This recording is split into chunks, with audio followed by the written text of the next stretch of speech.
Hello, Talizaba. Hello, Mingala Kamia. Araka Media got you so bad. The road in Araka Media interview season. The Kintakagale interview get beat by Seattle Uzin Kumara or Uzin Blue Jabari Kamia. Uzin Blue as solution, a load of it, Yango, a load of it, Luke say a poet and now the Kuga. RNSWO to call it Rakhine National Social Welfare Organization yeah Jibang Pit by Seattle. So Seattle go to Narogani Pido the Ludobi Lumuke say yeah that sheet long as in it the room Jamapima Pipian the Italian Seattle Eddie Poma Tongbia say long and in a better Pido Seattle Sigan Pido. The Shido sounded a Hardy Pido, a body low at the Surya Harigo, Seattle Sima. Maybe I'm not much. Okay, Uzin, Blue Kmia, Uzin Kumara. The very Araka Media will lie out Pido, Taman Pido, Guru, Hija, Pima Pide, two Jesuit and Shiba Kmia. Araka Media to the body. Alizawa go dinner. Yeah. Okay, what's Seattle? That's why Uzin no back. How about Seattle? There are no junior. Okay, Uzin, that's why.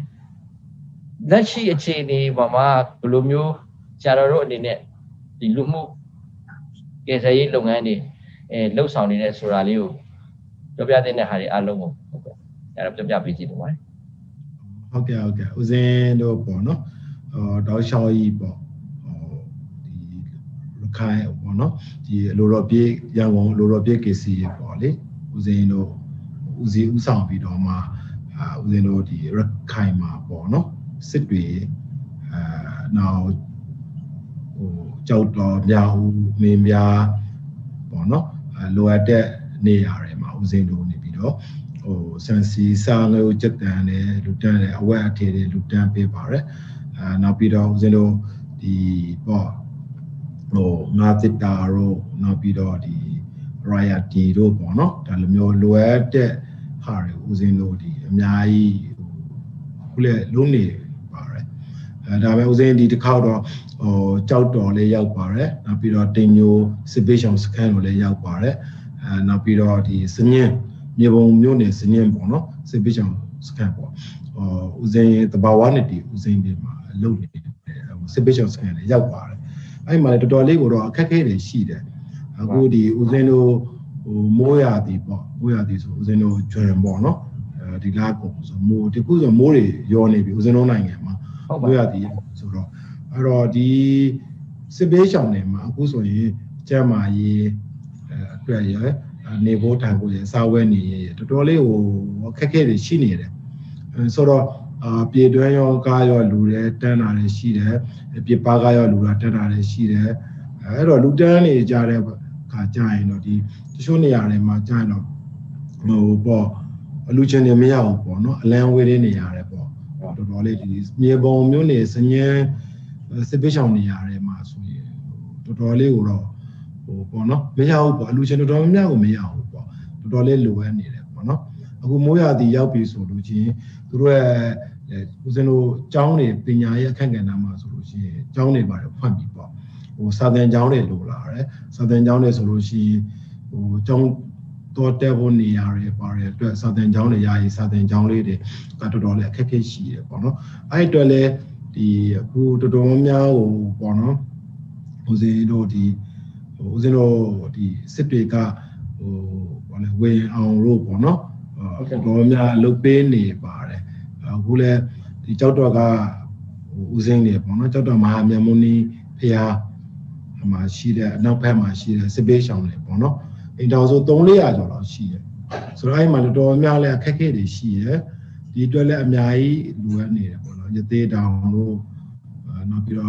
Uzino Tenyo Bono, Tenyo Miao Munit, Tenyo, Sebastian Scanning Male, or Southern Johnny Bono, Muya the young piece of Yai, the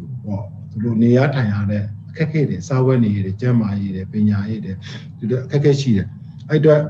ပြည်တွင်းပြည်ပအလူရှင်တွေကိုဦးဇင်းတို့အာရခမီဒီယာနဲ့ပေါ့နော်ဟိုဒီထက်မကလူတန်းဖို့ပေါ့နော်အလူရှင်တွေဒီထက်မကဟိုလူတန်းဖို့အတွက်ကိုလည်းပဲအာရခမီဒီယာနဲ့ဆက်ဦးဇင်းနေနဲ့အတိပဲတိုက်တိုင်းချင်ပါတယ်ဟုတ်ပါဦးဇင်းဒါဆိုရင်စရင်တွေအရာပေါ့နော်တို့သတင်းမီဒီယာတွေအရာရခိုင်မှာစစ်ဘေးရှောင်လူဦးရေပေါင်း2 သိန်းဒီပါအထိရောက်သွားတယ်လို့သိရှိထားရပါတယ်အခုအဲ့ဒီ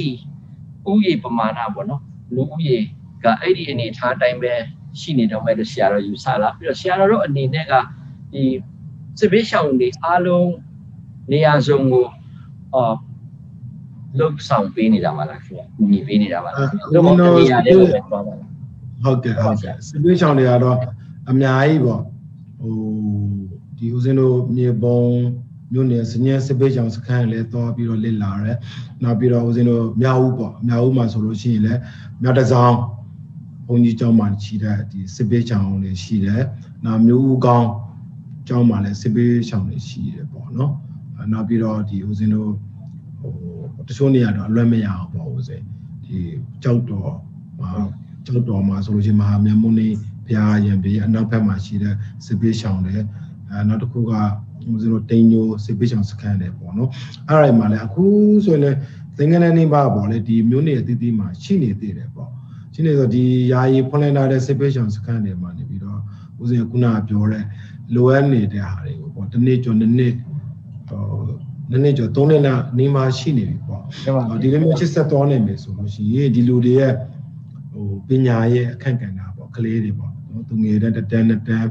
ဟို9တန်း10တန်းဟိုဒီတက္ကသိုလ်ကျောင်းသားအထိကိုပေါ့နော်သူတို့ရဲ့အနာဂတ်ပညာရေးကအမတမ်းမအရေးကြီးတယ်ဆိုတဲ့ခါကျရင်ဒါတွေကိုလည်းဝိုင်းဝန်းပြီးတော့ဟိုပေါ့နော်ဟိုစဉ်းစားပေးဖို့ဦးဇင်းတို့အဓိကလိုအပ်တယ်အဲ့တော့အဓိကတော့ဒီမိုင်းမှာဘုံကြီးတွေကပဲဥဆောင်ပြီးတော့လုံးနေကြတာပေါ့နော်ဒီမှာဘုံကြီးတွေကပဲဥဆောင်ပြီးတော့လုပ်ပေးနေတယ်အဲ့တော့တက္ကရာမတွေကလည်းပဲတက်ရင်တက်နိုင်သလောက်ဦးညီပေးနေကြတယ်ပေါ့ဒါမဲ့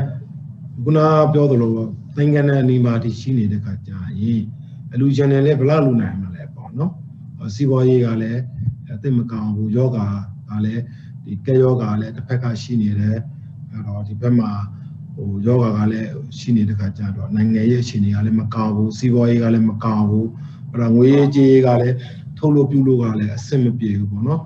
ငွေ transfer လုပ်တဲ့ဟာတွေလည်းအဆင်မပြေတဲ့ဟာတွေတချို့ဟာတွေမှာဟိုပေါ့လိုရ added လိုရတလားအချိန်မီတပြင်းညီပေါ့လို့မရတဲ့ဟာတွေရှိတော့အခက်အခဲလေးတွေရှိနေတယ်ဒီအတွက်ကတော့ဘယ်လောက်ထိကြာမလဲဆိုတာတော့မပြောတတ်သေးဘူးပေါ့နော်ဒီပုံမှာလည်းဦးဇင်းတို့အခုဆိုရင်ဟိုကြောက်တော့မဟာမြတ်မုန်ဖျားမှာဆိုရင်အဲဒီဟိုဦးစင်းမှာဆိုလို့ရှိရင်ပေါ့နော်ပေါက်တော့ပြန်ဦးစင်းမှာဆိုတော့အခုဆိုရင်စာသင်ကျောင်းတွေစောင့်နေပြီအရာကြီးကျောင်းလေးတွေပေါ့ဒါကလည်းဟိုရေရှည်တွက်မဟုတ်ဘူးပေါ့နော် long lasting မဟုတ်ဘူးခဏခဏသာဖြစ်တယ်ဒါဦးစင်းတို့ရေရှည်အတွက်ကိုစဉ်းစားဖို့အတွက်ဟိုဒီတာဝန်ရှိတဲ့ပုံကိုယ်တွေမှာတော့တိတ်အရေးကြီးပါတယ်ဒါဟိုတော့မြန်မြန်ဆန်ဆန်လေးဟိုပေါ့နော်ဒီပညာရေးအခက်အခဲမှာဒီစစ်ပေးရှောင်တချို့ဆိုရင်ဟိုပေါ့ဟိုစစ်တွေမျိုးပေါ်မှာဆိုလို့ရှိရင်ဘုန်းကြီးကျောင်းတွေမှာခွင့်ရရှိနေတယ်ပေါ့ရွှေပြည်သာဘုန်းကြီးကျောင်းတွေဦးဇင်းတို့စစ်တွေလိုရပြေးကျောင်းတွေမှာလည်းရှိနေတော့ပဲပေါ့နော်အဲ့တော့ကျေတော်ပိုက်စိတ်ကျောင်းမှာလည်းရှိတယ်20ချောင်းကျောင်းမှာလည်းရှိတယ်ဆိုတော့အဲ့လိုမျိုးကျောင်းတွေမှာတည်တည်ရှိနေတဲ့ခါကျရင်သူတို့ကလေးတွေပညာရေးတချို့ဆိုကျမ်းမာရေးပေါ့နော်တချို့ဆိုရင်လည်းဟိုပေါ့ဟိုဦးစင်းကိုဖုံးဆက်ကြပါတယ်ဟိုစေကူသားဖို့ပေါ့နော်ခိုင်မှာစစ်တွေမှာစေကူသားလို့မရတဲ့အပိုင်းတွေရှိတယ်ရန်ကုန်လာပြီးတော့ကူသားခြင်းလဲဆိုလာခဲ့ပါတက်နိုင်သလားကူညီပေးမယ်ပေါ့နော်ဦးစင်းတို့အကြောင်းမှာတဲခိုပြီးတော့စိတ်ုံနဲ့စိတ်ခက်နဲ့ပြဖို့အတွက်ရောဦးစင်းကိုဆမ်မဲရှိုဖုံးဆက်လို့ဦးစင်းကူညီတောင်းတော့လုပ်ပေးပါမယ်ဆိုတာလည်းဦးစင်းတို့အကုန်လုံးလုပ်ထားတာရှိတယ်ဒါပေမဲ့ရေရှည်အတွက်ကတော့ဦးစင်းတို့အမတမဟိုစင်မကောင်းစရာလေပေါ့နော်ရင်လေးဖို့ကောင်းပါတယ်ဒီအတွက်လည်းမြန်မြန်ဆန်လဲတောင်းဝရှိပုဂ္ဂိုလ်တွေပေါ့နော်စဉ်းစားပေးဖို့အတွက်အမတမအရေးကြီးပါတယ်ဦးစင်းတို့ဒီမှာဦးစင်းလူဦးရေ2 သိန်းဆိုတာနည်းနည်းတော့မဟုတ်ဘူးပေါ့နော်ဒီဟုတ်ပါလူဦးရေ2 သိန်းကိုထိရောက်နဲ့ကူညီပေးနိုင်မှုအထူးသဖြင့်စားဖို့နေရေး ပြီးတော့ကျမ်းမာရေးပြီးတော့လူမှုရေးအထူးသဖြင့်ကလေးသူငယ်တွေရဲ့ပညာရေးခုနဦးစင်းပြောပြနေတဲ့အတိုင်းဆိုရင်တော်တော်ကြီးလေးတဲ့တာဝန်ကြီးတွေဖြစ်ပါတယ်ရှင်ဒါဆိုရင်ဦးစင်းတို့အနေနဲ့တော့တပည့်တော်တို့နားလည်ထားတာကတော့လူမှုကယ်ဆယ်ရေးအဖွဲ့လည်းဖြစ်တယ်သာသနာကိုလည်းအခြေခံထားတဲ့အဖွဲ့အစည်းဖြစ်တဲ့အတွက်ဘယ်ရလို့မဟုတ်ဘူးပေါ့နော်ဦးစင်းတို့ကတော့ဒီကမ္ဘာမှာရှိတဲ့ Red Cross တို့လိုဒီကမ္ဘာဒီကြက်ချင်ဒီအဖွဲ့တို့လိုဒုက္ခရောက်သူဟိုဦးစားပေးပြီးတော့အဲ့ဒီနေရာကိုကူညီဖို့အတွက်ကိုပဲအားလုံးနဲ့လှုပ်ရတာမျိုးတွေရှိမယ်လို့ယူဆပါတယ်ဆိုတော့ဒီနေရာမှာအခုလက်ရှိတိုင်းပြည်ကိုထိန်းသိမ်းထားတဲ့စစ်ကောင်စီပေါ့နော်ကျွန်တော်တို့ဒီနိုင်ငံတော်စီမံအုပ်ချုပ်ရေးနဲ့ပြည်내စီမံအုပ်ချုပ်ရေးကောင်စီအစရှိသဖြင့်သူတို့အစိုးရဘက်ကပေါ့ကောထိရောက်အခုအနေအထားမှာလုပ်ပေးနိုင်တာမျိုးရှိလားဦးစင်းဘယ်လိုမျိုးအခုညီမျိုးတွေများရရှိပါလဲအဲ့လိုမျိုးပြပြလို့ရပါမလား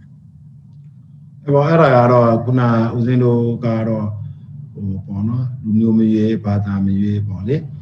ဦးစင်းတို့ကလူတန်းပါတယ်အဲ့တော့ဒီခုလဲဦးစင်းတို့ဟိုပေါ့ဟိုပြီးခဲ့တဲ့ဒီရခိုင်ဟိုပေါ့နော်ဟိန္ဒူမွတ်စလင် conflict ဖြစ်တော့ကလည်းပဲဦးစင်းတို့ဟိန္ဒူအယောက်1000ကျော်ကိုလေဦးစင်းတို့ဒီဘောနော်ဆန်စီစာငယ်ကိုစက်တန်ပုံတပုံပေါ့တပုံကိုဦးစင်းတို့တသိန်းတန်တဲ့ပုံလေးပေါ့ပုံ1000ပေါ့ဆိုတော့အဲ့ဒါလည်းဦးစင်းတို့လူတန်းပါတယ်လူတန်းဖြစ်ပါတယ်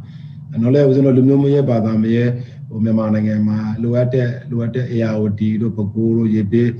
လေပေးဘောနော်စတဲ့အားများပေါ့နော်ကလေးဘေးတန်းဖြစ်တဲ့အခါမှာလည်းဦးစင်းတို့လူတန်းဖြစ်တယ်ပေါ့အခုနပြောတဲ့ဒီရခိုင်ပြည်နယ်မှာကြာရင်တော့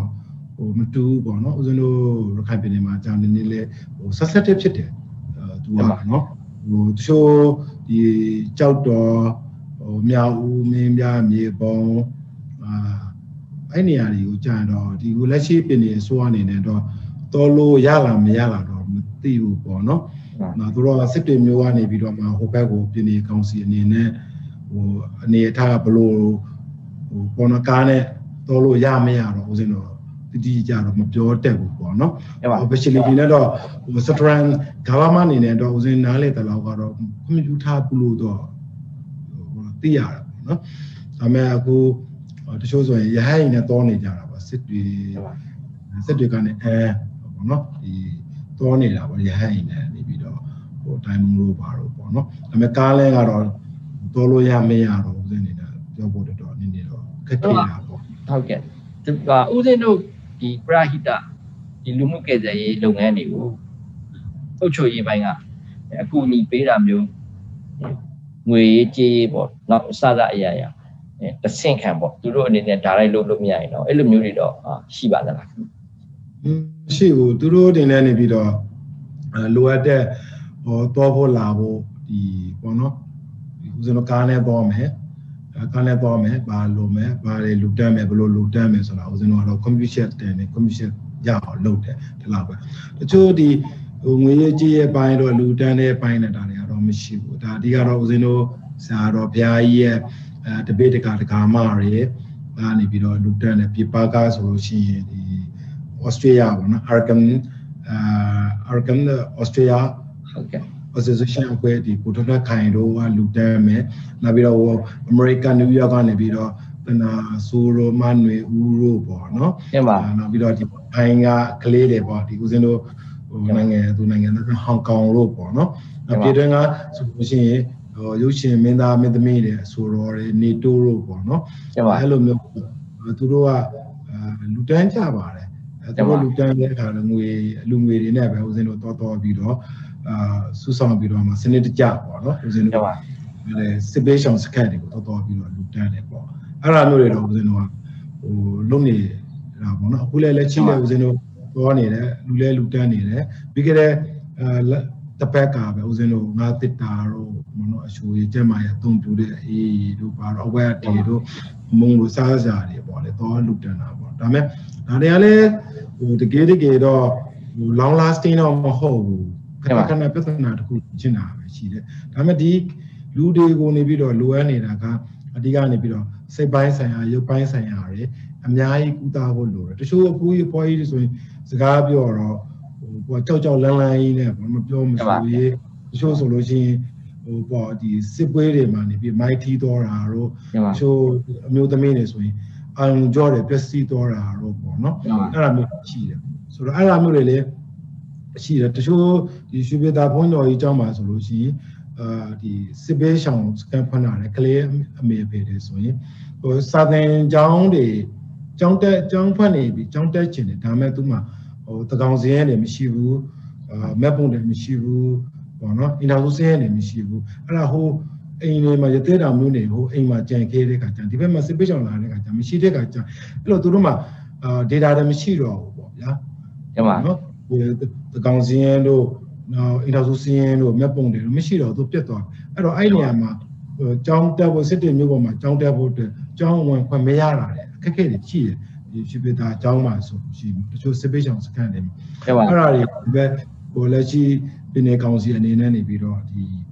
ကလေးတွေအတွက်ပညာရေးအတွက်ကိုနေပြီးတော့ဟိုဘယ်လိုလုပ်လို့ရနိုင်မလဲပေါ့နော်ဆိုတော့ဒီညီနိုင်ပေးဖို့လိုပါတယ် negotiate လုပ်ပြီးတော့သိကောင်းမယ်လို့ဦးစင်းပါတယ်ပေါ့နော်အဲ့ဘုန်းကြီးကိုလည်းဦးစင်းပြောခဲ့ပါတယ်ရှိပတာဘုန်းကြီးကိုလည်းဒါဟိုပေါ့မရှိတော့တော်လို့လည်းမရဘူးတော်လို့မရဆိုတာသူ့မှာကလည်းငွေကြီးလည်းမတက်နိုင်ဘူးတော်ဖို့လာတယ်အနည်းဆုံး9000လောက်လိုတာပေါ့ပတ်စံကခက်ခဲလေးရှိတယ်နောက်တစ်ခုကလည်းဟိုသူတို့တော်ဖို့ကလည်းဟိုကျမ်းမာရေးအရာကလည်းသူတို့မကောင်းဘူးဆိုတော့အဲ့ဒါလည်းတော့ဟိုစိတ်မကောင်းဘူးပေါ့နော်ဒါပေမဲ့ဦးစင်းတက်နိုင်ဆုံးတော့ဦးစင်းဒီတစ်ခါတော့ရင်လည်းပဲလူတန်းဖို့အတွက်တော့စစ်စင်နေတယ်ပေါ့နော်ကျမဗျာဟုတ်ပါတယ်ဗျာတပည့်တော်တို့သိရတဲ့အတိုင်းပဲဒီရခိုင်မှာကပဂတိအနေထားအရစစ်နဲ့ကြုံလာခဲ့ရတာက2018အကုန်လောက်ကနေစပြီးတော့ဆိုတော့2နှစ်3နှစ်ဒီပါဖြစ်သွားပြီဖြစ်တဲ့အခါကျတော့ဒီဟာ extended ပေါ့နော်သူတို့ရဲ့ဒီ psychological effect ဒီ trauma အဲ့လိုခေါ်ရမယ်ဒီစိတ်ပိုင်းဆိုင်ရာရုပ်ပိုင်းဆိုင်ရာအထိခိုက်မှုတွေအများကြီးတော်တော်အချိန်ကြာခံစားထားတဲ့ဒီဒုက္ခတွေစစ်ဘေးရှောင်လူဦးရေတွေဖြစ်ပါတယ်ဆိုတော့ဆရာတို့အနေနဲ့အခုလိုအခုကြီးပေးနေတဲ့အခါမှာအလုံးထီရောက်မယ်လို့ယူဆပါတယ်ဒီနောက်တစ်ခုကကြတော့မြန်မာပြည်အနေထားတဲ့ကြတော့အခုလောလောလတ်လတ်ကအာဏာသိမ်းသွားတဲ့နောက်မှာအာဏာအခုတစ်ဖက်နဲ့အဲ့လိုအငင်းပွားမှုတွေဖြစ်လာတဲ့နောက်မှာဒီလူဘက်ကလည်းအခုဆိုရင်ဖေဖော်ဝါရီလနောက်ပိုင်းကနေစပြီးတော့9လနီးပါးပေါ့နော်ခံစားရတဲ့ပြဿနာတွေရှိတဲ့အခက်အခဲပေါင်းစုံရှိမယ်တိုးတော့ညလည်းပဲဒီရခိုင်ဘက်မှာကြတော့ကျွန်တော်တို့ကနှစ်ကို2နှစ်ကနေကြော်ပြီးတော့တော်တော်ရှည်ကြာခံစားထားရတာဖြစ်ပါတယ်ဆိုတော့အဲ့ဒီဆရာတော်ပြောတဲ့အထက်မှာဒီကလေးတွေကျောင်းပညာရေးပေါ့နော်တော်တော်ပြတ်တက်သွားတဲ့သဘောရှိတယ်ဆိုတော့အဲ့ဒီဟာတွေကိုဆရာတော်တို့အကူအညီပေးနေတာတွေ့ရပါတယ်ဆိုတော့အဲ့ဒီဟာတွေကဘယ်လိုပဲဖြစ်ဖြစ်အရေးကြီးတဲ့အပိုင်းစိတ်ပိုင်းတစ်ခုမှပါတယ်လို့ဆရာတော်တို့ယူဆတာပေါ့နော်ဒါဆိုရင်သူတို့အနေနဲ့အဲ့ဒီအတွက်ဆရာတော်တို့အဲ့ဒီဟာကိုကူညီတယ်လို့ယူဆပါတယ်ဘာလို့လဲဆိုတော့တချို့မြန်မာပြည်အပိုင်းဒီမှာကြတော့ဒီကျောင်းမတက်တဲ့ပေါ့နော်ကျောင်းတွေမဖွင့်ဖို့အခုတော်တော်မှအဲ့လိုအခြေအနေမျိုးတွေရှိတယ်ဆိုတော့ဆရာတော်တို့အနေနဲ့အဲ့ဒီဟာအခက်အခဲဖြေရှင်းရတာအဆင်ပြေပါသလားခင်ဗျဘယ်လိုဝိုင်းဝန်းပြီးတော့ကူညီမှုတွေလိုအပ်ပါတယ်အဲ့ပေါ့အဲ့ဒါတော့ဟိုဖြစ်တာတွေကဟိုဦးဇင်းတို့အမြင်ကတော့ဖြစ်တာတွေကဖြစ်သွားပြီပေါ့လေဖြစ်သွားတဲ့ဟာကိုဟိုဦးဇင်းတို့ကနေပြီးတော့ပြောရမယ်ဆိုရင်တော့ဒါကဟိုပေါ့ဖြစ်နေတဲ့ယောဂကဟိုကင်ဆာယောဂကိုဒီကင်ဆာယောဂဖြစ်နေတဲ့ဟာကိုဒီပြီးတော့ဦးဇင်းတို့တိုင်းရင်းစင်းနဲ့ကူးလို့မရဘူးပေါ့နော်ဒီယောဂကတော်တော်လေးကိုကျွမ်းနေပြီတော့တိုင်းရင်းစင်းနဲ့ကူးနေဆိုတော့ဘယ်ကောင်းပါမလဲအဲ့တော့ဦးဇင်းတို့တကယ်ဟိုနောက်ဆုံးပေါ်နေပညာရယ်နဲ့ဒီပြီးတော့ဦးဇင်းတို့ကုသဖို့လိုနေတာပေါ့ MBBS လောက်နဲ့အဆင်မပြေတော့ဘူးပေါ့တော့ဖြစ်နေတာကလည်းဒီစစ်ပွဲဆိုတာကလည်းဟိုခုမှဖြစ်တာမဟုတ်ဘူးနှစ်ပေါင်း80ကျော်ကြီးပါနှစ်ပေါင်း80ကျော်ဖြစ်နေပြီဆိုတဲ့အခါကျဒါဦးဇင်းတို့ကအတက်နိုင်ဆုံးပေါ့နော်ဘာသာရေးရှုထောင့်ကပဲပြောနိုင်ငံရေးရှုထောင့်ကပဲပြောပေါ့နော်အခုလက်ရှိဦးဇင်းတို့နိုင်ငံမှာဖြစ်ပျက်နေတဲ့ဖြစ်ပျက်တွေကလည်းပဲဒါကဟိုမတူဘူးပေါ့ဒီနေ့တကူကရင်မှာဖြစ်တဲ့အနေအထားနဲ့ရှမ်းမှာဖြစ်တဲ့အနေအထားနဲ့ရခိုင်မှာဖြစ်တဲ့အနေအထားနဲ့လက်ရှိရန်ကုန်မန္တလေးမှာဖြစ်နေနေတာမတူကြဘူးပေါ့လေဟိုမတူတဲ့ခါကြာရင်ဦးဇင်းတို့ကဒါတွေကဘာဖြစ်လာလဲဆိုတော့ဖြစ်တော့တာဖြစ်သွားပြီဒါမဲ့ဘလို့ငင်းချမ်းမလဲဘလို့ငင်းချမ်းအောင်ဘလို့လုပ်မလဲဆိုတာအရင်ကြီးနေတယ်ပေါ့နော်ဖြစ်တော့ပြီဒါကလည်းဦးဇင်းတို့အနေနဲ့နေပြီးတော့တက်နိုင်ဆုံးဟိုထိုင်ပြီးတော့ဆွေးနွေးကြဖို့တိုင်ပင်ကြဖို့ dialogue hospitalization ကိုတွားဖို့အတွက်က အမတန်မှအရေးကြီးပါတယ်ဒီလိုချစ်ဆက်သွားနိုင်မယ်ဆိုလို့ရှိရင်လည်းပဲဒါကပြည်တွင်းရေးကိစ္စညီကောင်မောင်နှမမိသားစုကိစ္စဖြစ်နေတဲ့ခါကြာရင်တော့မောင်နေလာခဲ့မောင်ဖြူလာခဲ့ညီမလာခဲ့ထိုင်ဦးဇင်းဆွေးနွေးကြမယ်ဖြစ်တော့တာဖြစ်သွားပြီဒါအတိတ်မှာဖြစ်ခဲ့တာတွေကိုဦးဇင်းတို့သဘောမရှင်နေပဲနောက်ရှေ့ကိုဆက်လက်ပြီးတော့ဘလို့သွားမလဲဘလို့ကင်ကြမလဲတိုင်းပြည်အေးချက်ညီချက်တာယာဖို့အတွက်ကိုသွားဖို့အတွက်ကိုနေပြီးဦးဇင်းတို့ထိုင်ပြီးဆွေးနွေးမယ်ဆိုလို့ရှိရင် idea တွေထုတ်ကြမယ်ဆိုလို့ရှိရင်နိုင်ငံအတွက်ရောတိုင်းပြည်အတွက်ရောသိကောင်းပါပဲအခုလိုဖြစ်နေလို့လဲကလေးတွေအနာဂတ်ပညာရေးကလည်းမကောင်းခုနပြောတဲ့လူကြီးတွေအသက်ကြီးတွေစေကူသားခြင်းနဲ့မကူပါဘူးစိတ်ပိုင်းဆိုင်ရုပ်ပိုင်းဆိုင်ရတဲ့ကြောက်လန့်ပြီးတော့အကြောက်တရားတွေလွှမ်းမိုးနေတယ်သူတို့ဘာပြောမှမသိဘူးသူတို့မ response မရှိဘူးပြောစရာစကားလုံးမရှိဘူးဖြစ်နေတယ်ဒီလိုစစ်ပေးဆောင်စကန်နေမှာပေါ့နော်ကလေးတွေပေါ့နော်ပြလာမျိုးတွေတော်တော်များများတွေ့ရတယ်ပေါ့နော်အစားအသောက်တွေကအစမပြေအာဟာရကမပြေဝကြက်မာရေးကမကောင်းတော်တော်စိတ်မကောင်းဘူးအဲ့တော့ဦးဇင်းတို့ဘုန်းကြီးတွေကြားရင်တော့ဗျာအေးအကောက်ခက်နေမှာဇိမ်နေနေတယ်ဟိုမှာတပိတကာမှလည်းငတ်မွန်းနေဆိုတော့ဒီဘုန်းကြီးတွေဘယ်လိုလုပ်နေပြတော့မလဲဦးဇင်းတို့ကနေပြီးတော့တက်နိုင်ဆုံးဦးဇင်းတို့ကတိညွတ်တဲ့ကတဝတီပေါ့ဟုတ်တယ်မလားဒီတကာမှတွေစီးပွားရေးမကောင်းဘူးအလောက်ကင်မကောင်းဘူးဆိုရင်ဒီသဒ္ဒနာကိုပစ္စည်းလေးပါဘယ်လိုထောက်ပံ့နိုင်မလဲအဲ့တော့ဘုန်းကြီးတွေကလည်းဘယ်လိုနေနိုင်မလဲဆိုတော့မနေနိုင်ဘူးမနေနိုင်တဲ့ခါကျဦးဇင်းတို့ဘုန်းကြီးတွေကလည်းပဲဒီတကာမှတွေဒုက္ခရောက်လာတဲ့ခါကျဦးဇင်းတို့ကတက်နိုင်ဆုံးကိုတက်နိုင်တဲ့ဘက်ကတက်နိုင်တဲ့ဘဝကိုပညာရေးကျက်မာရေးဘောနော်လိုအပ်တဲ့ဘောနော်အထောက်ပံ့တွေကိုဦးဇင်းတို့တက်နိုင်ဆုံးလူတန်းတွေရလဲဥစ္စာတော့လူတန်းဖို့အတွက်ဦးဇင်းတို့အခုလက်ရှိလုံနေတယ်ပေါ့နော်ဆိုတော့တိုင်းရဲ့ပြေခုနကပြောတဲ့ဒီပြင်းနေကားလည်းပဲပြင်းနေကောင်စီကလည်းအထောက်ပံ့ရင်တော့ပေးပါလိမ့်မယ်ကိုကသူတို့၄၅လားဆိုတော့ဘလို့ပုံစံဘလို့ policy နဲ့ချမှတ်ပြီးတော့ဘလို့လာမယ်တော့မသိသေးဘူးပေါ့နော်ရှင်နေတော့ဦးဇင်းတို့စောင့်ကြည့်ရအောင်ပါအဆိုရင်လောလောဆယ်ကတော့ဦးဇင်းတို့ပြောပြတဲ့အတိုင်းဆိုရင်ဒီအခက်အခဲကိုဝိုင်းဝန်းပြီးဖြေရှင်းနေတာကတော့ပြည်တွင်းပြည်ပကအလှူရှင်ပေါင်းစုံအလွှာပေါင်းစုံကနေပြီးတော့အလှူရှင်ပေါင်းစုံရဲ့ကိုထုကိုထအလှူငွေတွေဖြည့်ဝင်မှုတွေနဲ့ဖြေရှင်းနေတာကိုသိရပါတယ်ဆိုတော့အားရကျဉ်းဖို့ကောင်းပါတယ်ခင်ဗျာဒါဆိုဦးဇင်းတို့အနေနဲ့နောက်ထပ်ဒီဆက်လက်ပြီးတော့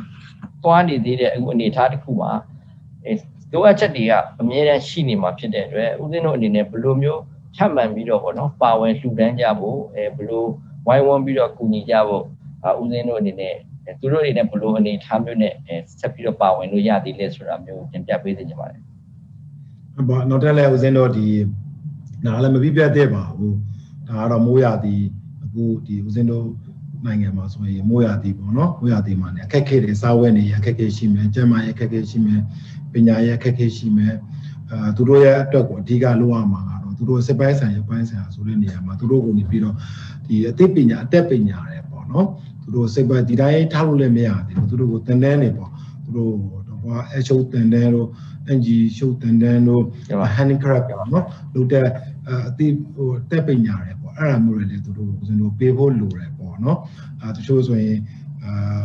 ကိုလုတ်တဲ့ပညာတွေပေါ့သူက aircon service လုပ်တာတို့သူ hardware software စတဲ့အပြင်ပေါ့နော်စိုက်တိုးရေးတို့မြို့ရေးတို့အဲ့ဒါမျိုးသင်နေတယ်သူတို့ဒီတိုင်းထားလို့တော့မရဘူးဒီတိုင်းထားရင်သူတို့ဒီတိုင်း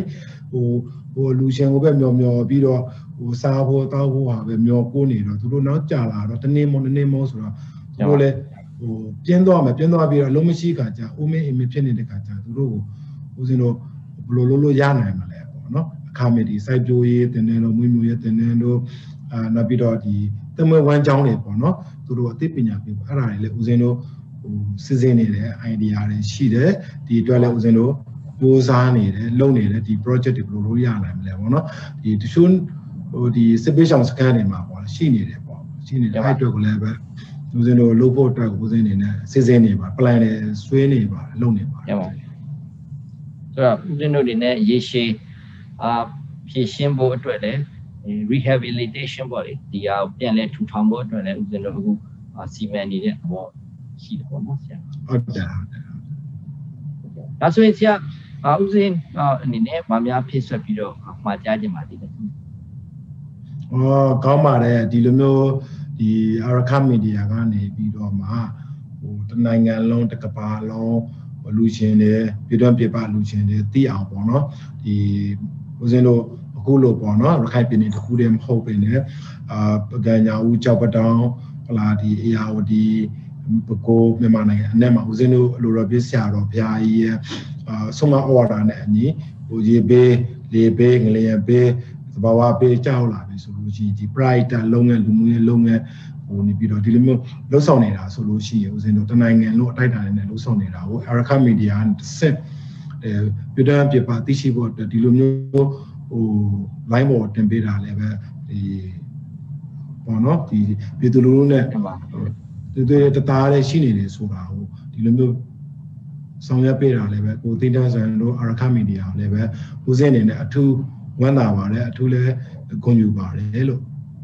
ဒီမှာဗျာတပည့်တော်တို့ကလည်းအခုလိုဆရာတော်တို့အနေနဲ့အယောင်သွေးမရွေးလူမျိုးမရွေးတကယ်ဒုက္ခရောက်တဲ့လူအားလုံးစီကိုမရောက်မဖြစ်ကူညီပေးပြီးတော့အလွှာပေါင်းစုံပါဝင်ပြီးလုံနိုင်ဆောင်ရွက်နိုင်အောင်စီစဉ်ဆောင်ရွက်ပေးနေတဲ့အတွက်အများအထူးအကျိုးရှိပြီးတော့